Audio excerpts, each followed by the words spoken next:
रहमानिर्रहीम। अस्सलामुअलैकुम वरहमतुल्लाहि वबरकातुहू। प्यारे बच्चों, क्या हाल है? उम्मीद है आप खैरियत से होंगे। जी, आज हमारे सबक का उन्वान है तकवा। सबसे पहले तकवा की तारीफ़ जानेंगे, उसकी लुग़वी तशरीह करेंगे, इस्तिलाही तशरीह करेंगे, उसके बाद फ़वाइद जानेंगे कुरान की रोशनी में, हदीस की रोशनी में। जी, सबसे पहले है तकवा की तारीफ़। तकवा अरबी लफ्ज़ वकाया से निकला है, जिसका लुग़वी माना है बचाव करना, हिफाजत करना, परहेज़ करना। किसी भी चीज़ से जिस वक्त बचाव किया जाता है तो उसको तकवा कहा जाता है। किसी भी चीज़ से जब अपनी हिफाजत की जाती है तो उसको लिए तकवा का लफ्ज़ इस्तेमाल किया जाता है। तकवा की इस्तिलाही तारीफ़। तकवा की इस्तिलाही तारीफ़ यानी जब हम तकवा का लफ्ज़ इस्तेमाल करते हैं तो हमारी मुराद क्या होती है, हमारे यहाँ इस लफ्ज़ का रवाज क्या है। अल्लाह के अहकाम पर अमल करना, अल्लाह ताला ने जिन कामों से मना किया है उससे रुक जाना, गुनाहों से बचना, अल्लाह का डर दिल में रखना। बेटा, ये सारी जो हैं हेडलाइंस आपको दी जा रही हैं, इसकी तशरीह आप खुद करेंगे। मैं साथ साथ जो आपको बता रही हूँ वो भी आपने उसको नोट करना है कि तकवा की इस्तिलाही तारीफ़ में अल्लाह के अहकाम पर अमल करना। अब अल्लाह ताला ने जिन जिन कामों का हुक्म दिया है उस पर अमल करें। अल्लाह ने आप पर जो चीज़ें फ़र्ज़ की हैं, जैसे नमाज फ़र्ज़ की है, उस पर अमल करना। रोज़ा रखने का हुक्म दिया है, रोज़ा रखना। ज़कात अदा करने का हुक्म दिया है, ज़कात अदा करना। इसी तरह जिन गुनाहों से बचने का हुक्म दिया है, जैसे अल्लाह ताला ने मना किया है कि झूठ नहीं बोलना, गीबत नहीं करनी, हसद नहीं करना, चोरी नहीं करनी, तो ये क्या है? अल्लाह ताला की तरफ से मना करदा गुनाह है। इन गुनाहों से बचने का नाम क्या है? तकवा। अल्लाह का डर दिल में रखना, कोई भी गलत काम करने से पहले अल्लाह ताला का दिल में डर रखना तकवा कहलाता है। जी, अब है कुरान की रोशनी में तकवा की अहमियत। सूरतुल हुजरात में अल्लाह ताला का इरशाद है कि बेशक अल्लाह के नज़दीक इज़्ज़त वाला वो है जो सबसे ज़्यादा मुत्तकी है, यानी जो सबसे ज़्यादा परहेज़गार है, गुनाहों से बचने वाला है।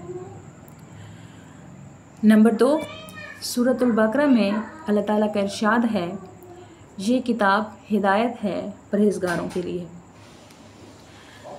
अहादीस में तकवा से मुराद नबी करीम सल्लल्लाहु अलैहि वसल्लम ने सीने की तरफ इशारा किया है कि तकवा यहाँ पे होता है। तकवा के दीनी फ़वाइद।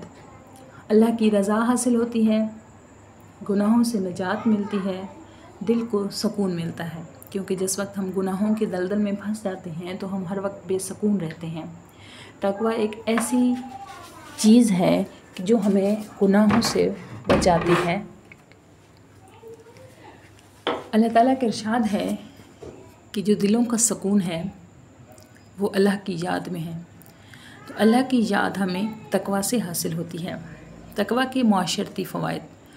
मुआशरे में अमन कायम होता है। ज़ाहिरी बात है, जब अल्लाह ताला का डर दिल में होता है, हम बुरे कामों से बच रहे होते हैं, तो मुआशरा जहाँ पे हम लोग रह रहे होते हैं वहाँ पे ख़ुद ब खुद अमन कायम हो जाता है।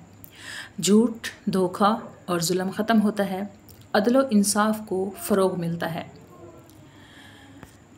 हमारा मुआशरा तभी अमन सुकून का गहवारा बन सकता है जिस वक्त तमाम बुराइयां ख़त्म होती हैं, और बुराइयां तब ही ख़त्म होती हैं जब दिल में तकवा होता है, और तकवा तब ही पैदा होता है जब हमारे दिल में अल्लाह का डर होता है।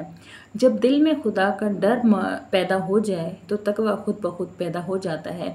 उससे हम मुत्तकी परहेज़गार कहलाने के लायक हो जाते हैं।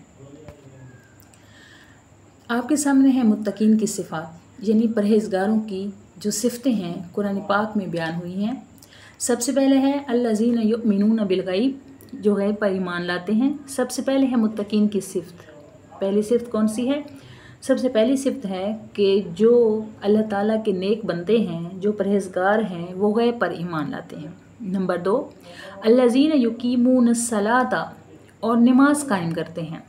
उसके बाद है कि वो सच बोलते हैं, हमेशा सच बोलते हैं। अपने जो सच का पैमाना है वो कभी भी लेबरेज नहीं होता, सब्र करते हैं, अल्लाह ताला की तरफ से जो भी मुश्किलात आती हैं उस पर सब्र करते हैं, दूसरों का हक़ अदा करते हैं, बुराई से बचते हैं।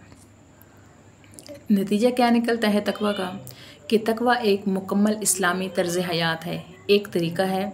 हमें चाहिए कि तकवा इख्तियार करके दुनिया और आखिरत को संवारें। तकवा हमारे अंदर तब ही पैदा होता है जब हम मुत्तकीन की सिफ़ात को अपनाते हैं। मुत्तकीन की सिफ़ात में सबसे पहले क्या है?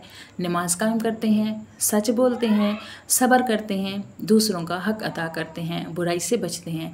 ये थी आपकी आज की हेडलाइंस, आपकी मेन पॉइंट्स जो आपको मैंने तकवा के हवाले से बताए हैं। इसकी मज़ीद डिटेल चाहिए हो तो आप बेशक पूछ सकते हैं।